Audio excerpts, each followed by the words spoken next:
Salve, salve galera, eu sou o Tito Marques e vocês estão no Personas Podcast. Aqui do meu lado, Guilherme Marques. Salve galera, nossa, que introdução é essa, hein?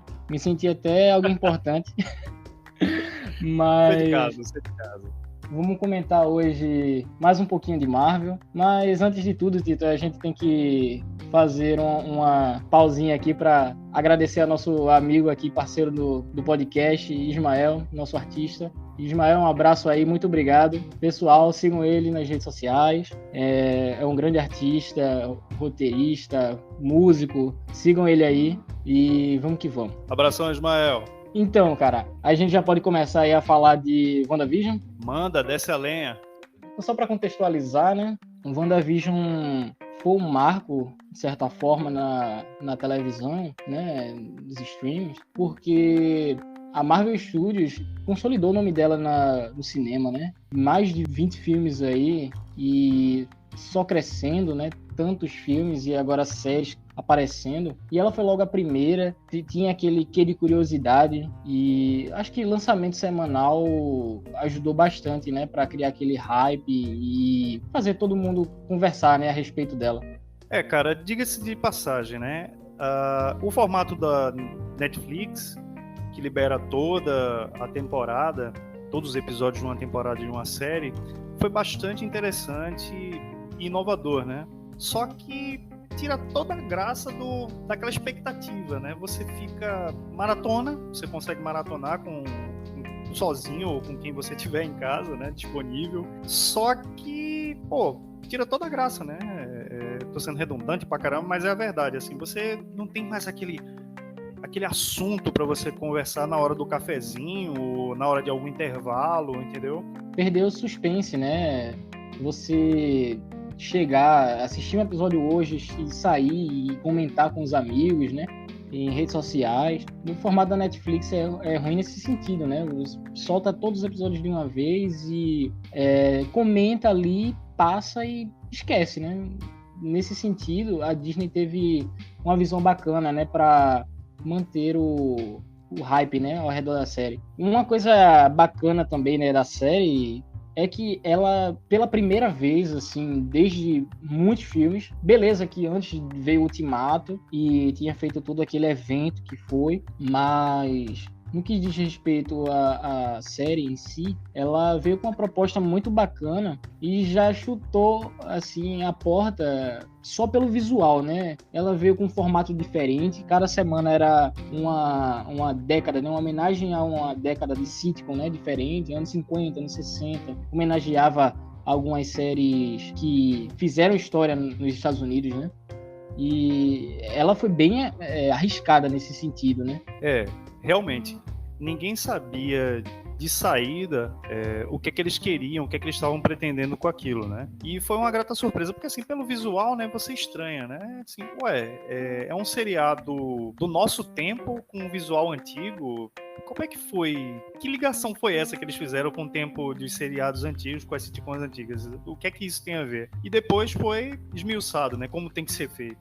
Sim, foi justificado e, assim, é coerente, né, no sentido do que eles puseram lá, né?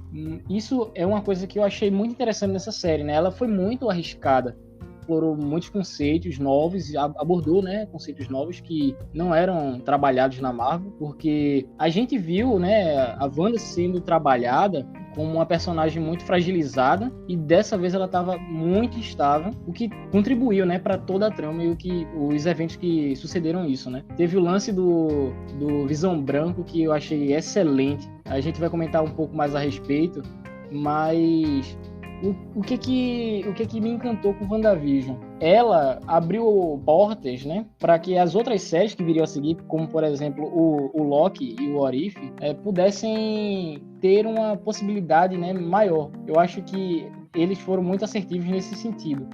Não, inclusive você tem a inserção de outros personagens, né, que não estavam no radar do pessoal, personagens como a Agatha Harkness, né, que é uma bruxa de Salem, que poderia estar sempre ali e a gente não estava de olho nela, né, eles inseriram ela, a Mônica Rambeau, que foi blipada, e a gente só teve conhecimento dela no filme da Capitã Marvel, e depois ela retorna já adulta, e assim, teoricamente ela teria um papel de destaque na Sword, né, na espada, na sucessora da SHIELD, né? E assim, como quem não quer nada, ela estava lá. Esse é um ponto assim que eu fiquei meio um pouco intrigado, sabe? A SWORD foi apresentada ali naquela série. A gente sabe muito pouco sobre ela, né? Sobre quem está gerenciando aquela organização, o que aconteceu, né? Pós-SHIELD, né? A SHIELD caiu, todo mundo sabe disso. E a SWORD foi criada, segundo eles, né? Com a ajuda da mãe da Mônica, né? A Maria Rambeau, e o Nick Fury estava envolvido. E, assim, a gente não tem muita coisa a respeito dessa organização, então só fica aquela questão, né? Isso, para mim, parece um rescaldo do que eles fizeram com a própria SHIELD. Acredito eu que, como teve uma cena que deu um gancho para Mônica Rambeau dialogar com os Skrulls, que se explique melhor esse gapzinho entre o total desaparecimento da SHIELD, né, e a SWORD ali tomando conta das coisas. Isso tem que ser explicado, até porque isso faz um link com a cena pós-crédito lá do segundo Homem-Aranha, né, o Homem-Aranha Longe de Casa, e essa cena pós-crédito que tu mencionou faz uma ligação direta com a próxima série aí que vai vir daqui a algum tempo, que é Invasão Secreta. Então a gente ainda tá numa zona cinzenta ali que a gente não conhece muito bem, né, no que diz respeito à SWORD. Outra coisa bacana dessa série é que ela trouxe de volta o Darkhold, né, o livro dos Condenados. Isso foi uma surpresa para mim, já que eu acompanho há algum tempo Agents of S.H.I.E.L.D., e ela era uma questão que perdurou por um tempo ali na série dos Agentes da S.H.I.E.L.D., e aqui ela volta, só que completamente reformulada, né? E a gente ainda não sabe realmente onde é que esse livro vai levar a personagem, o que isso vai causar, né? Porque a personagem já está completamente poderosa, ela passou por um processo de luto, teve todos aqueles eventos, né, da série que levaram a ela se transformar finalmente numa Feiticeira Escarlate, né, que segundo Agatha Harkness é um título. Então acho que essa série foi muito arriscada ao retrabalhar a personagem que não tinha um background, né, muito bem trabalhado ali, mas expandiu a mitologia dela e agora abriu muitas possibilidades tanto para ela quanto para os personagens que apareceram na série, né? Como tu citou, Mônica Rambeau, o próprio Visão, né? Porque o Visão Branco teve todo aquele conflito do intelectual, né? Do navio de Teseu com o Visão, vamos dizer assim, imaginário, mas ele teve as memórias desbloqueadas, né? Então a gente pode supor que aquele Visão Branco seja o Visão da Wanda novamente e que a gente reveja ele em algum momento. Tem muita possibilidade ainda que essa série pode trazer. Eu gostei dessa série porque, primeira série, né? Eles tinham que fazer alguma coisa diferente, né?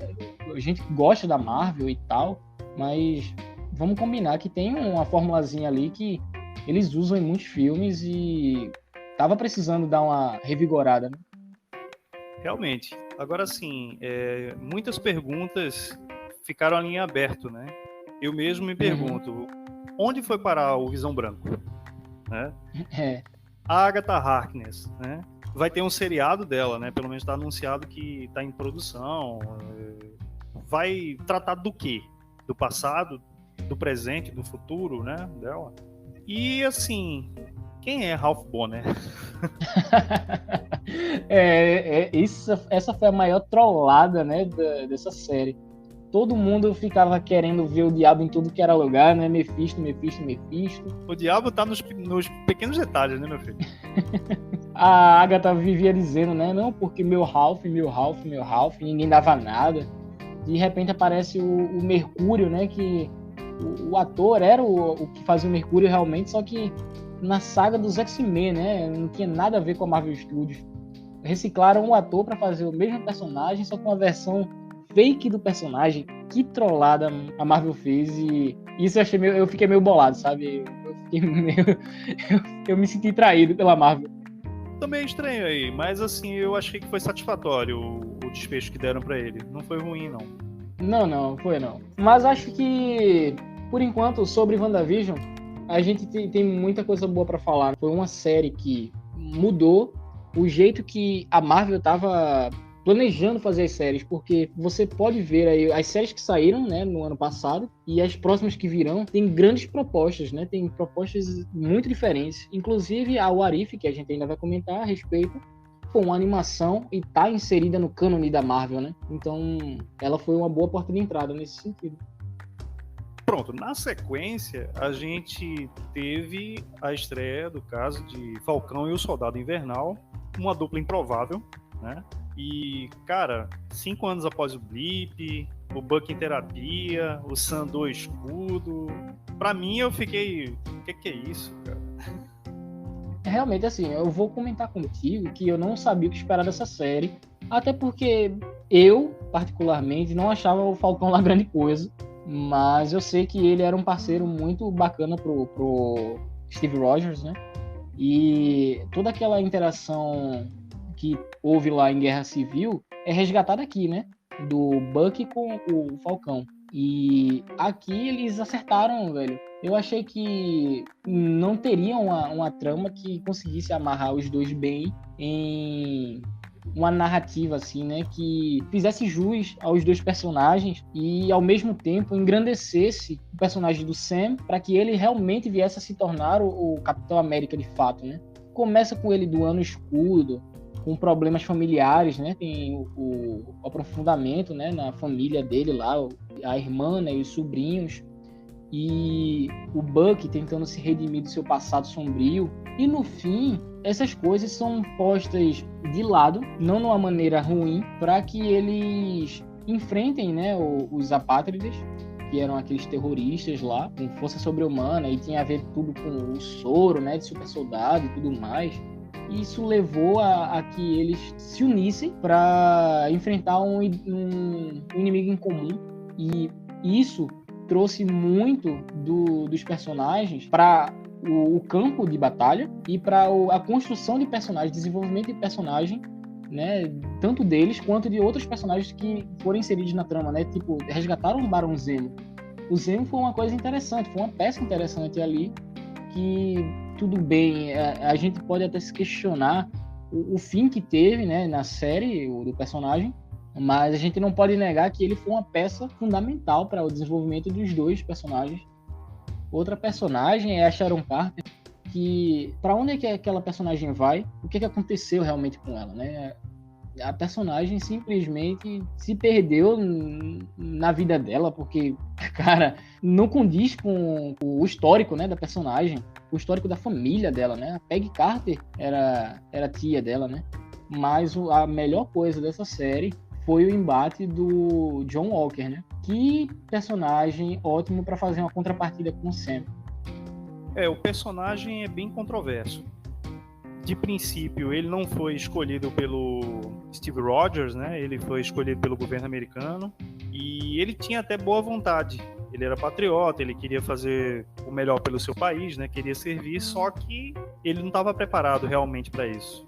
A prova disso foi que quando ele teve a oportunidade para usar o soro do super soldado, ele usou a revelia, né? A vontade dele, sem avisar para ninguém. E lá na frente a gente soube que a Condessa Valentina, né, estava de olho nisso. Pronto, esse é um ponto em que a gente deveria debater, né? Porque essa personagem aparece tanto no filme da Viúva Negra, né? Aí nessa série do Falcão e Soldado Invernal, e posteriormente as ações dela vêm à tona lá em Gavião Arqueiro também, né? Com a Helena Belova, né? Mas, assim, qual é a dela ainda, né? A gente ainda está se perguntando até hoje qual o objetivo dela, porque ela está recrutando algumas pessoas que têm uma verdadeira força, mas para atingir qual objetivo? Ela é uma personagem intrigante até então, mas a gente também não sabe nada dela, né? O paralelo que a gente pode fazer é que ela é a Madame Hydra, né? Que era colaboradora do Caveira Vermelha. Mas o Caveira Vermelha foi recolocado no espaço da joia, né? Nenhuma das joias do infinito. Joia da alma, né? Isso. E ele tá lá. Assim, ele aparentemente é eterno ali, mas não vai contribuir em mais de uma história, né? A não ser que algum roteirista doido faça um puxadinho. Eu particularmente acredito que tem alguma coisa a ver com o governo tem alguma coisa institucional ali, mas enfim, né? A gente em algum momento vai descobrir. Até porque, vamos deixar bem claro aqui, que muitas dessas coisas que a gente está pontuando aqui, não necessariamente a gente teve as respostas, mas a gente sabe que em algum momento a gente vai obter essas respostas em algum filme futuro, em alguma outra série futura, enfim, né? O que é muito provável de acontecer é que muita coisa seja aprofundada em Capitão América 4, mas eu tenho quase que uma impressão e barra uma esperança que o Falcão e o Soldado Invernal, na verdade agora o Capitão América e o Soldado Invernal, apareçam numa nova temporada, né? Até porque, assim, a empatia entre os dois já começou a se estabelecer, né? Até então, os dois não tinham uma ligação. A única ligação que eles tinham era a amizade que tinham pelo Steve, né? Pelo Capitão América antigo. E nem sempre o amigo do meu amigo é meu amigo, né? Mas nesse caso, pode ser o amigo do meu amigo é meu amigo, o meu cunhado pode ser meu amigo, alguma coisa assim. O Buck tá chegando devagarzinho. Eu entendi a referência. Enfim, outra coisa que foi interessante na série foi o lance deles terem discutido racismo, minorias, né? Isso foi uma coisa muito presente nessa série e trouxeram a história do Isaiah Bradley e enriqueceu mais ainda, né, o peso do manto do Capitão América, porque é-nos revelado que o Isaiah Bradley foi o primeiro Capitão América. Ele foi a primeira pessoa a ser testada com o soro do super soldado. Mas o governo americano não queria um representante preto, né? O Isaiah Bradley foi totalmente apagado da história e, graças ao Sam, ele foi colocado, né, nos livros de história lá e se tornou uma figura importante, tendo até sua estátua, né, no museu e tendo sua história contada. Na verdade, se você for reparar bem, a batalha do Capitão América Novo, né, e do Falcão do Soldado Invernal era contra os apátridas, mas os verdadeiros apátridas eram, por exemplo, o Isaiah Bradley era um apátrida verdadeiro, né, porque a própria pátria dele não reconhecia ele, se você for analisar. E acontece isso todo dia. O seriado deixou isso bem evidente, né? Que país é esse que quer que as pessoas sejam patriotas, mas não olha para os seus cidadãos, né? Para os seus heróis, né? São os seus representantes e eles preferem apagar a existência dessas pessoas, né? Esconder essas pessoas, enfim. Você conseguiu ter empatia finalmente pelo Sam, pelo menos foi o meu ponto de vista, porque o personagem do Sam foi bem desenvolvido aqui nessa série. E quando chega ao final, ele com o manto do Capitão América, com o escudo, né, que é a maior representação do personagem, começa ali um embate, mas é resolvido tudo na conversa. Isso foi uma coisa que inicialmente me deixou um pouco frustrado, mas eu entendi o verdadeiro sentido disso. Para que ele precisaria lutar? Ele chegou lá, conversou, né? Expôs os apátridas estavam fazendo e, enfim, contextualizou tudo ali para todo mundo ver e resolveu tudo na paz. E acho que isso diz muito sobre o personagem e sobre quem deve representar esse manto, que é de um peso muito grande, que é o Capitão América. Bom, terminado o Falcão e o Soldado Invernal, a gente teve o retorno daquele cara que todo mundo adora odiar, o Gigante de Gelo. O seriado do Loki, ele trouxe uns conceitos novos sobre linha do tempo e realidades alternativas, né? Trouxe essa palavra que a gente usava tão pouco e hoje em dia a gente está usando bastante no nosso dia a dia, que é a palavra variante. Fala um pouquinho para mim as impressões que você teve logo de cara do seriado, que eu acho que você consumiu esse seriado muito mais cedo que eu, acho que você tem uma ideia mais bacana. Falando a respeito disso, eu era o cara que até Loki, deixando bem pontuado aqui, até Loki eu acordava todos os dias, 5 horas da manhã para assistir o episódio, desde o primeiro episódio de WandaVision. Mas ao fim de Loki eu abandonei isso, porque o que vem em seguida a gente não tem muita coisa boa para falar, mas vamos botar a bola para frente e vamos combinar que Loki trouxe conceitos muito complexos, mas a Marvel sabe como simplificar o negócio, né? Trouxe o termo de variante lá trouxe várias versões do mesmo personagem. Teve a Sylvie, que é o Loki mulher, teve o Jacaré Loki, né? O Loki vacinado, várias outras versões. E, cara, encanta, sabe? Os personagens têm peso, eles têm personalidade. E principalmente o Old Loki, né? O Loki velho, cara, ele roubou a cena pra mim. Eu acho que teve muita coisa nessa série que foi arriscada, assim como o WandaVision foi. E até mais ousada quando se trata dos conceitos novos abordados aqui. Porque a gente tem aquela organização, né, a AVT, que controla o tempo e você percebe que aquela organização é um pouco arbitrária, talvez. Ela quer ter o controle, né, da linha do tempo sagrada que eles determinam na série, né, que existe uma linha do tempo exata em que eles têm que ficar podando realidades alternativas para que essa realidade não seja, né, desfeita ou entre em colapso, enfim, porque eles, né, é dito lá que várias realidades alternativas coexistindo criar uma guerra multiversal. E esse lance de multiverso foi muito, muito bem apresentado aqui nessa série, né? E veio ser explorado agora nesse novo filme do Homem-Aranha. Muito bem dito, e ainda vai ser bastante explorado nos próximos produtos da Marvel, né? Quer seja nos próximos seriados, que no caso Loki vai ter uma segunda temporada, e quer seja nos próximos filmes, né? Porque o Doutor Estranho já tá quase aí na porta e a gente vai ver o que é que vai acontecer, né? Em seguida. Pois é, vai ter repercussão no multiverso, talvez, né? Agora, multiverso cinematográfico da Marvel. E trouxe coisas bacanas, sabe? Discussões bacanas. Porque você via ali uma batalha de egos entre os personagens, né? Principalmente da Sylvie e do Loki. E, cara, é interessante como eles conseguiram fazer com que duas versões do mesmo personagem se apaixonassem. E uma questão que fica é: isso seria amor ou egoísmo? Eu vou concordar com o Mobius, né? Narcisista pra cacete, velho. Vai ver uma possibilidade de autoconhecimento, né? O povo não vive dizendo por aí nas filosofias que a gente tem que gostar de si, né? O Loki foi fundo nessa parada. Eu acho que eles entraram de cabeça demais, né? O auto-amor ali passou dos limites. Logo em seguida, depois de Loki, né? Tivemos aí o What If, e foi uma jogada muito interessante da Marvel, que caberia ter possibilidades infinitas, mas acho que a gente já pode começar pontuando aqui que deu uma derrapada. A proposta era trazer uma animação que a cada episódio, né, explorasse novas versões de personagens com novas histórias, e nesse sentido houveram novas histórias, houveram variantes, né, de personagens que já tinham sido trabalhados, mas em tramas que não levavam a lugar algum. Nisso eu acho que a gente pode concordar, não é isso?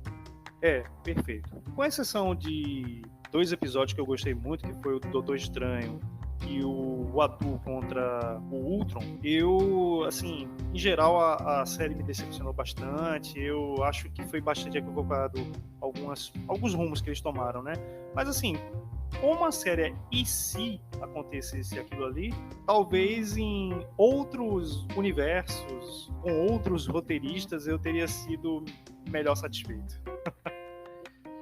Você para pensar na proposta da série, como você bem falou, e se eles deveriam ter sido mais ousados.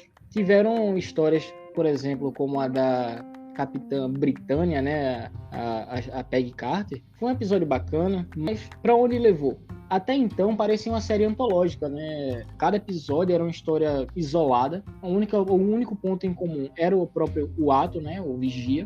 E quando chega no final da série, eles bolam, né, aquela trama do Ultron com as joias para fazer todos os personagens se reunirem. Tudo bem, teve 9 episódios a série, todo mundo teve um episódio para ser apresentado. A Gamora não. A Gamora tava lá, segundo a trama lá, né, a Gamora tinha matado Thanos. E a gente não teve isso. A gente não teve um episódio de introdução dela. Ao meu ver, a trama não foi orgânica ao juntar todos eles. Pareceu uma resolução muito barata e rápida para fazer com que eles se unissem. Mas a gente não pode negar também que os personagens são carismáticos pra caramba e eles funcionam bem juntos. Mas acho que a forma como eles foram né, unidos, foi um pouco barata e deixou a desejar. Bom, e para finalizar, a gente vai ter alguns comentários sobre a série do Gavião Arqueiro, nosso Gavigode, que veio em clima de fim de ano mesmo, veio mais ou menos no formato de especial de Natal, né? E a gente teve a grata surpresa de assistir uma dupla improvável, né? Que era justamente o Clint e a Kate Bishop, né? A gente estava acostumado a ver, por exemplo, o Clint com a Viúva, né? Assim, uma dupla que super funcionava, se complementavam pra caramba. E no seriado do Gavigode, ele ficou meio de babá, né? Bem por aí, né, velho? Bem como tu pontuou, ele funcionava muito bem com a Natasha. E, na minha perspectiva, quem tinha o coração daquela dupla era a Natasha. E dessa vez, era o Clint. E a gente conseguia ver, assim como eles apresentavam cada vez mais os traumas do personagem, a história do personagem, o quão legal ele poderia ser, né? E, assim, a gente sabe, o personagem é um pouco subestimado demais. E essa série veio talvez para fazer com que a gente tivesse mais empatia por ele. Entende? Fazer justiça a ele, né? Porque, afinal de contas, o cara tá lá, o cara deu sangue, ficou surdo. O cara tem que ser honrado, né? Cara, nesse sentido é verdade. Até surdo o cara ficou. E isso foi um ponto muito positivo da série. Foi bem pontuado isso que tu disse, porque, cara, o personagem sobreviveu a tantas batalhas, tantas explosões. Ele é só um humano. Então, faz muito sentido ele perder a audição aos poucos ali. E a gente pode comentar também um pouco sobre a química, né? A química dele com a Kate é ótima. Ela parece que é a filha dele, né? Tudo bem, ele tem os filhos dele, né? Tem 3 filhos, né? E esposa e tudo mais, mas a química que ele tem com a Kate Bishop é algo que ele precisava, sabe? Ele fez isso. Ele fez exatamente o que ele fez agora com a Kate Bishop com a Wanda lá atrás. Só que o contexto é diferente. No contexto da Era de Ultron, ele estava tentando proteger a Wanda todo o tempo, mas ele pegou e disse, olha, a gente tá com um perigo iminente, é contigo e a sorte. Ou você se junta a gente e encara os BOs aí, né? E encara os boletos, ou vai para casa. Obviamente a gente sabe, né? Ela se juntou ao grupo e tal. Mas com a Kate aqui não tem um risco iminente contra ela. Mas a gente sabe que tem um problema que está sendo trabalhado ali por conta do Ronin, né? Por conta do manto do Ronin. Todo o passado que o Gavião Arqueiro teve naquele período do blip. E aí você vê que ele quer fazer com que ela saia dali, porque ele tem medo do que pode acontecer com ela. Você vê ele não só num papel de mentor, mas também quase de uma figura paterna para ela. Eu achei isso muito bacana. 2 pontos positivos aí que eu gostei bastante foram o resgate dessa história do Ronin, né, para ele dar essa limpada nesse passado dele, porque foi uma coisa que ele deixou para trás, mas persegue ele. A chegada da Yelena e também a família da Kate Bishop, que nos quadrinhos o pai dela era um criminoso e nesse seriado a mãe dela que era a bola da vez, né, era associada ao crime, à criminalidade. Uma coisa que eu não gostei, por exemplo, foi que o jeito como se resolveu o lance com a Yelena foi meio mal escrito, sabe? Na minha opinião. E a gente teve a inserção de alguns personagens, uma personagem nova e um personagem meio que conhecido da galera, que não foi tão satisfatório, que eu queria até que tu desse esse sarrafo, porque tu tem mais propriedade do que eu. Que é isso, rapaz? Tá se subestimando também. Mas é verdade. O lance da resolução da Yelena, eu acho que foi barato também, mas funciona, né? Foi uma desculpa meio esfarrapada. Usar o artifício do assobio, né? Do assobio lá das viúvas. Mas como o Gavião conhecia a Natasha como ninguém, cabe. Então, só resta a gente aceitar. Não é a melhor forma, mas passa. Mas a gente pode descer muito sarrafo na forma como o Rei do Crime foi apresentado aqui, né? A gente tem o personagem Rei do Crime de volta, né, pra Marvel, e ele é inserido logo nessa série, e eu achei de uma maneira muito porca, velho. A trama da família Bishop é muito interessante, e como você bem disse, teve a jogada ali, né, que era pra ser o pai da Kate, e na série eles subverteram as expectativas ali com a mãe sendo realmente a vilãzinha, mas qual foi a jogada ali? Todo mundo temia o que a mãe da Kate poderia fazer. Aí você descobre que ela trabalha para alguém tão tenebroso, né, quanto o que o Clint fala. Você descobre que é o rei do crime logo depois, né? O Clint vive falando durante a série inteira, mas a gente tem que sair do radar desses caras, né, da gangue do agasalho lá, que coisa tosca também. Não, a gangue do agasalho eu até entendo. É só uma cobertura. Tanto nos quadrinhos quanto no seriado, era pra ser só, assim, aquela coisa intermédio, né? Não era o cara ou a entidade que faz medo mesmo, entendeu? O perigo real, assim. Mas aqui é tipo um sintoma, né? Sim, mas eu digo no sentido de que, cara, eram os soldadinhos do cara e eles não faziam jus ao tal cara, né? E nos é apresentado também a Maya nesse bolo inteiro aí, que vai ganhar uma série dela, né? A Echo, a personagem dela. E, enfim, pra mim, essa personagem falta empatia, falta conexão, falta tudo, cara. Eu não consegui me conectar com essa personagem. Não consegui comprar a história dela. Não consegui olhar para a personagem e sentir que ela vivia entre o fogo cruzado ali, né? Porque teve toda a história do pai dela envolvida com o rei do crime e o rei do crime, né? Ela achava que o cara matou, né? Mandou matar, enfim. A gente não vai entrar em muitos detalhes aqui, mas a maneira como isso foi posta foi muito superficial, carece de emoção, não senti apreço, a palavra seria essa, não senti apreço nenhum, nem apelo pela personagem.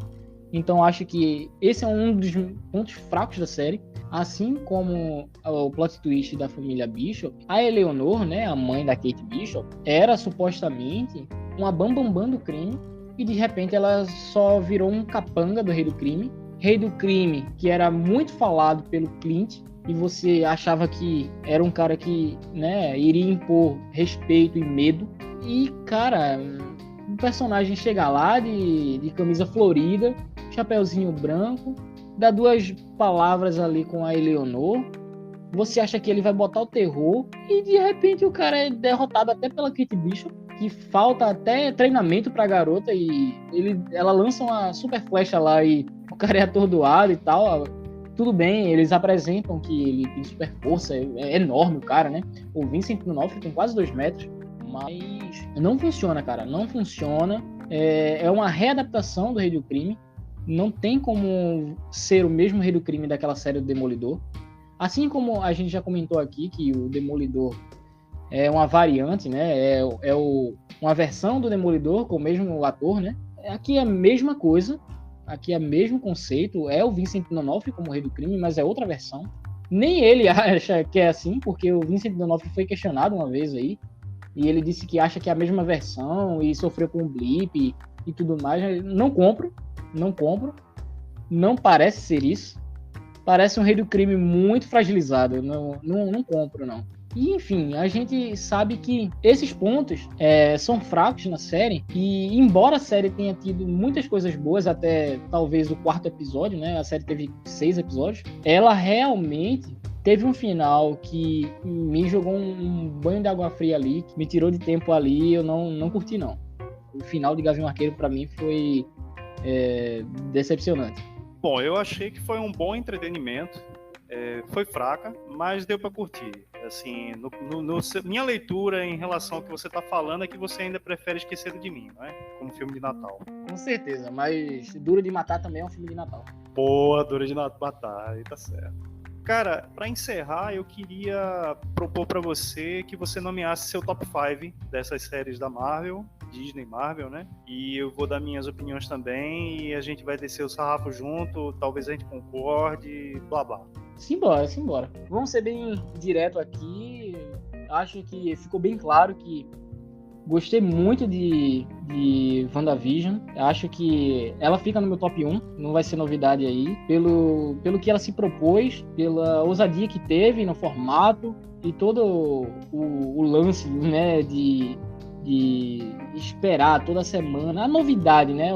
O frescor da novidade ali me encantou muito. Então, WandaVision em primeiro, Loki eu coloco no meu segundo lugar. Foi uma série que propôs muito também, conceitos novos estão sendo abordados aí nas novas tramas da Marvel. Em terceiro eu coloco o Falcão e o Soldado Invernal.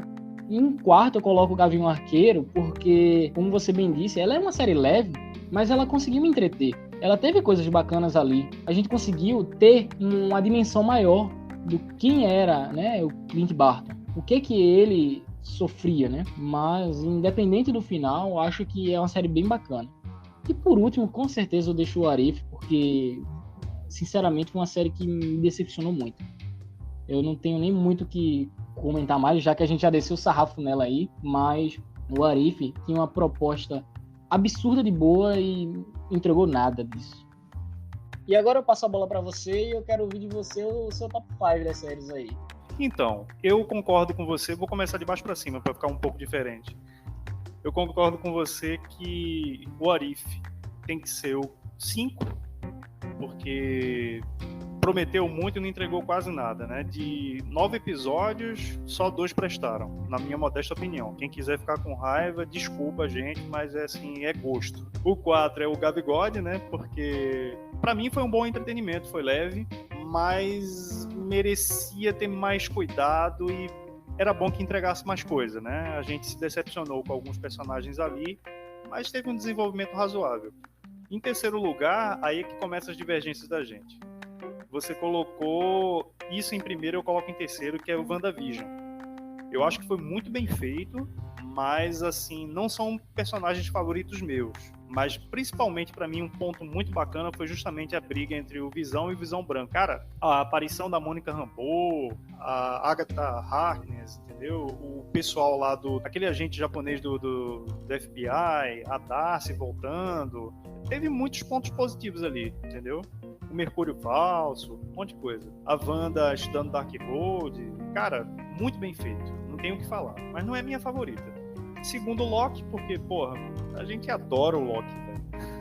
E hoje em dia, agora a gente adora a Sylvie, né? Então, vamos pra frente. E em primeiro, pra mim, foi o Falcão e o Soldado Invernal, porque, assim, eu não dava nada por esses personagens.